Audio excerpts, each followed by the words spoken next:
എന്തെല്ലാണെങ്കിലും നീ വളരെ ഭാഗ്യവാനാ. സുശീലയുടെ കൈകൊണ്ടുള്ള തലോടലേക്കാനുള്ള ഭാഗ്യം നിനക്കുണ്ടാവില്ല. വീട്ടിലൊരുത്തി ഇല്ല എന്റെ ഗോപാലൻകുട്ടി. അവളെ കൊണ്ട് 1-2 തവണ തലോടിച്ചൂടെ നിനക്ക്? ഓ, ഉണക്കമീൻ പോലുള്ള അവളുടെ കൈകൊണ്ട് തലോടിച്ചാ എനിക്ക് ഛർദ്ദിക്കാൻ വരും. അപ്പൊ 3 കുഞ്ഞുങ്ങള് വീട്ടില് കളിച്ച് നടക്കുന്നുണ്ടല്ലോ, അത് അയൽക്കാരൻ്റെതാ. ഗോപാല നിർത്തിക്കോള്. സുശീലനോട് കൊഞ്ചാൻ പോയാ നീ വിവരം അറിയും. എല്ലാവരുടെ അടുത്തും കളിക്കുന്ന പോലെ നീ ഓളുടെ അടുത്ത് കളിക്കണ്ട. മുതലാളിയുടെ പിൻബലത്തിലാ അവളുടെ നെകളിപ്പ്.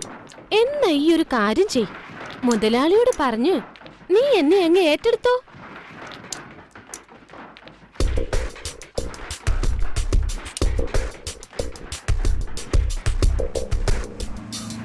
ഡായിങ് എത്തിപ്പോയി.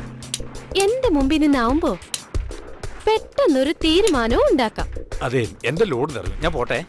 നിന്റെ ലോഡ് സുശീല നിറച്ചിട്ടുണ്ടല്ലോ, അല്ലേ സുശീല?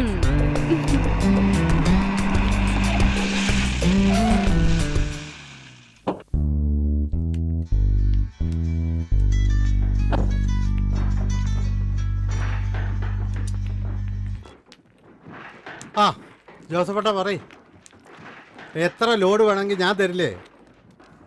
ആ ബില്ലൊന്ന് പെട്ടെന്ന് ശരിയാക്ക്. വെള്ളത്തിലല്ലേ കല്ലിടുന്നത്. ആ ശരി ശരി, ഞാൻ വിളിക്കാം. ഓക്കെ. എന്താ മുതലാളി ഈ ഇടയായിട്ട് വല്ലാത്തൊരു ഗൗരവം? അല്ല, ഈയിടെ നീ എല്ലാ അനാഥരെയും ഏറ്റെടുക്കാൻ തീരുമാനിച്ചു എന്ന് കേട്ടല്ലോ. അതെ, ഈ വർക്കിയെ ഉപദേശിക്കാൻ നോക്കണ്ട. എടേ, മാമ്പള്ളി ഔസേപ്പ്, അതായത് എൻ്റെ അപ്പൻ, അങ്ങേര് വിചാരിച്ചിട്ട് നടന്നിട്ടില്ല. എന്നിട്ടാ നീ. മുതലാളി, ഒരുപാട് സഹിച്ചത് ആ കുട്ടി. ഇനിയും അതിനെ ഉപദ്രവിച്ച ദൈവം പോലും സഹിക്കില്ല.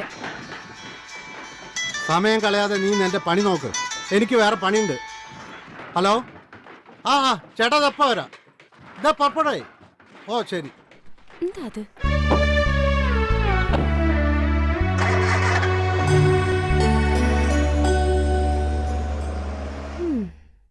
എന്റെ ഗോപാലൻ ചേട്ടാ, രാവിലത്തെ ഈ നടത്തം കാരണം കാലിനൊരു നീർക്കെട്ട്. തടി ഇളകാതെ വാസന്തി കാശുണ്ടാക്കുന്നു എന്നാ നാട്ടുകാരുടെ പരാതി. ഓരോരുത്തന്മാരുടെ പുറകെ 1000 വട്ടം നടന്നാലേ കാശ് കിട്ടത്തുള്ളൂ. അതും ചേച്ചീന്റെ മണം അടിക്കുമ്പോഴത്തേക്കും അവന്മാരങ്ങ് പോവും. പിന്നെ താപ്പി പിടിക്കണം. മണം പിടിക്കാൻ അല്ലേലും നിങ്ങൾ മിടുക്കന്മാരാണല്ലോ.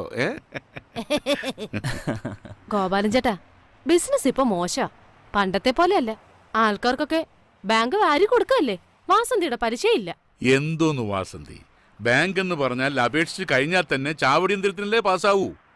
എളുപ്പം കിട്ടാൻ വാസന്തി തന്നെ സ്വരണം.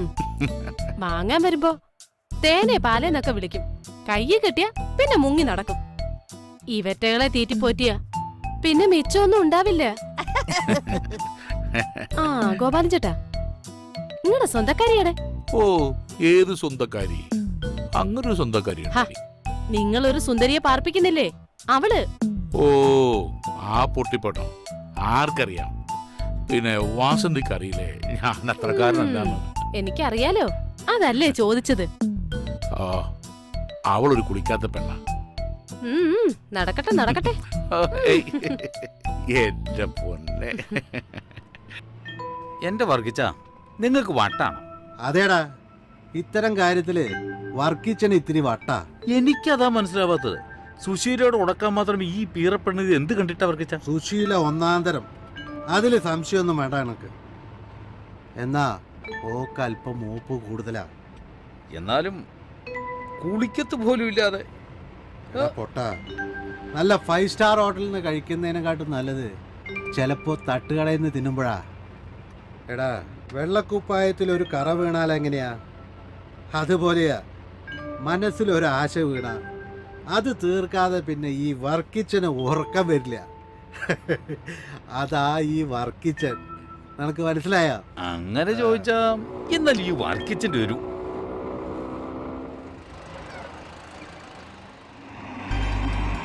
ഇവക്ക് 100 ആയസാ. ഇപ്പൊ പറഞ്ഞോളൂ, അവളെ പിടിച്ച് കേട്ട്.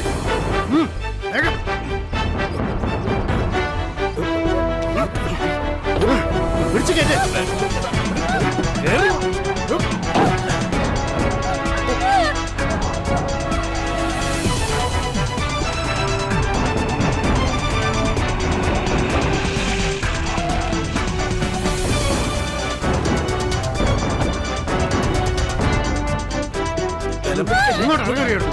പിടിച്ച് കേട്ടി അവിടുന്ന് അല്ലെങ്കിൽ തന്നെ പീഡനങ്ങളുടെ കാല ഏതെങ്കിലും എണ്ണം കെട്ടവൻ കേട്ടാ അത് മതി.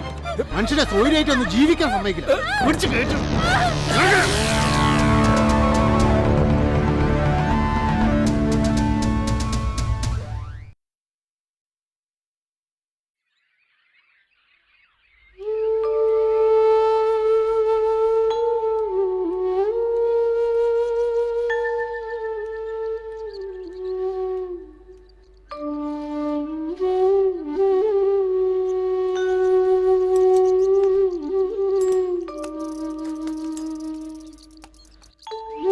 നീ അവിടെ എന്തെടുക്കായിരുന്നു?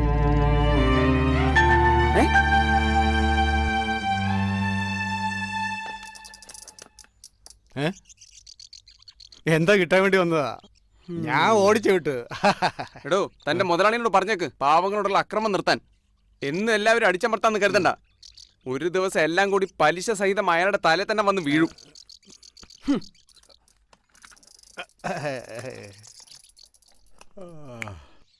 പഴയ സാഹിത്യ സൃഷ്ടികൾ ഇന്നും നിലനിൽക്കുന്നു. പൊറ്റക്കാട്, തകഴി തുടങ്ങിയവർ കാലത്തെ അതിജീവിക്കും. എന്നാൽ ഇന്ന് വളർന്നു വരുന്ന പുത്തൻ എഴുത്തുകാർ അത്തരം ആഴത്തിലുള്ള സൃഷ്ടികളിൽ ഏർപ്പെടാത്തത് എന്തുകൊണ്ടാണ്?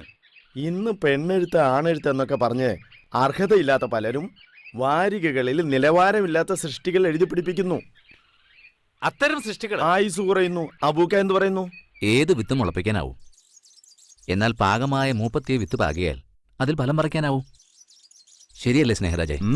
ശരിയാണ്. പറഞ്ഞതുപോലെ നല്ല സൃഷ്ടികൾ എന്നും നിലനിൽക്കും. കാലഘട്ടത്തിനനുസരിച്ച് മുളച്ചു പൊന്തുന്നവൻ അതുപോലെ തന്നെ കരിഞ്ഞു പോകും. അതേ ഇപ്പോഴും സംഭവിച്ചിട്ടുള്ളൂ. ആരോ ഒരാൾ പോയല്ലോ. വല്ല കച്ചറയും പെറുക്കാൻ നടക്കുന്നവരായിരിക്കും. ഏയ്, ഇതങ്ങനെയല്ല. ഏതോ നാട്ടിൽ നിന്ന് ഇവിടെ എത്തിപ്പെട്ടതാ. രാത്രിയുടെ മറവിൽ അതിനെ പലരും ശല്യപ്പെടുത്തുന്നു. ശരിക്കു പറഞ്ഞ കാര്യം കഷ്ടമാണ്. വല്ല സാമൂഹ്യ സംഘടനകളിലോ ഏതെങ്കിലും പുനരധിവാസ കേന്ദ്രങ്ങളിലോ കൊണ്ട് ആക്കിക്കൂടെ ആർക്കെങ്കിലും? നീ തന്നെ ഉത്തരവാദിത്തം ഏറ്റെടുക്കണം. അത് നിനക്കും ചെയ്യാവല്ലോ. ഇതാ നമ്മുടെ നാടിന്റെ ഒരു ശാപം. ഇതൊന്നും എന്റെ കാര്യമില്ലാന്ന മട്ടിൽ സ്വന്തം കാര്യം നോക്കി താൻ നടക്കും. സഹജീവികളോട് മനുഷ്യസഹജമായ അടുപ്പവും സൗഹാർദ്ദവും കാട്ടിയാൽ അത് സമൂഹത്തിന്റെ കൂട്ടായ്മയായി വരും. നാടും പുരോഗമിക്കും. അവൾ അങ്ങോട്ട് പോട്ടെ, നമുക്കിത്തിരി കളിക്കാം. നമ്മുടെ കളി നടക്കട്ടെ. ഇല്ല, എനിക്ക് മാങ്കാവിലൊരു മീറ്റിംഗ് ഉണ്ട്, പോയേ മതിയാവും. എനിക്കും പോയിട്ട് പണിയുണ്ട്. നിങ്ങളെ ഞാൻ ഡ്രോപ്പ് ചെയ്യാം. എന്നാ ശരി. എന്നാ ശരി.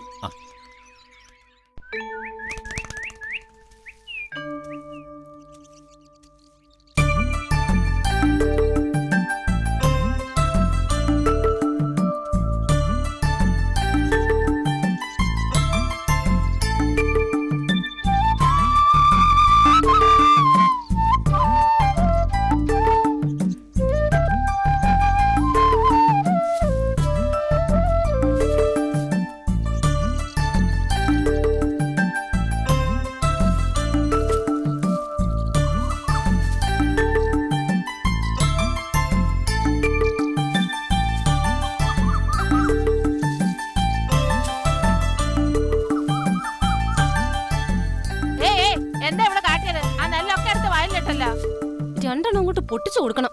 പാവാണെന്നേ, തലയ്ക്ക് നല്ല വെളിവില്ല. കഷ്ടാണ്. കണ്ടാ നല്ലൊരു കുട്ടി ഒരിത്തിരി തേച്ചില് വന്ന കാര്യം കഷ്ടം തന്നെയാ. അങ്ങാടിയിലെല്ലാരും അതിനെ കിടത്തിപ്പുറപ്പിക്കണില്ലെന്നാ ചിന്നമ്മു പറഞ്ഞത്. ഓളോട് ഇങ്ങനെ കെട്ടിയോ പറഞ്ഞാത്രേ. ഓനും ചില്ലറ പുള്ളിയല്ല. എന്തേ ഓൻ എന്റെ അടുത്ത് വന്നീനോ ഇത്ര കൃത്യം പറയാൻ?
ക്ലാസ്സിൽ ഇരിക്കും പോലെ തന്നെയാ നീ പള്ളിയിലും. വെറുതെ അല്ല നിനക്ക് മാർക്ക് കുറയുന്നത്. മോളെ, പള്ളിയിലെങ്കിലും നിനക്കൊന്ന് കോൺസെൻട്രേറ്റ് ചെയ്തുകൂടെ? എന്നെ നോക്കി പഠിക്കാൻ പറയുമെങ്കിൽ എല്ലാത്തിലും എനിക്ക് A+. കുസൃതിയിലും കൂടി ആന്ന് പറ. അതിപ്പോ ആർക്കും കുറവില്ല. തെക്കോട്ട് നടക്കാൻ പറഞ്ഞാൽ വടക്കോട്ട് നടക്കും. കാലത്തിന്റെ മാറ്റമാണെന്ന് എല്ലാരും പറയുക. എന്താ ചെയ്യുക? ഒന്നും ചെയ്യാനില്ല. വരാനുള്ളത് വഴി തങ്ങില്ലല്ലോ. അതെ.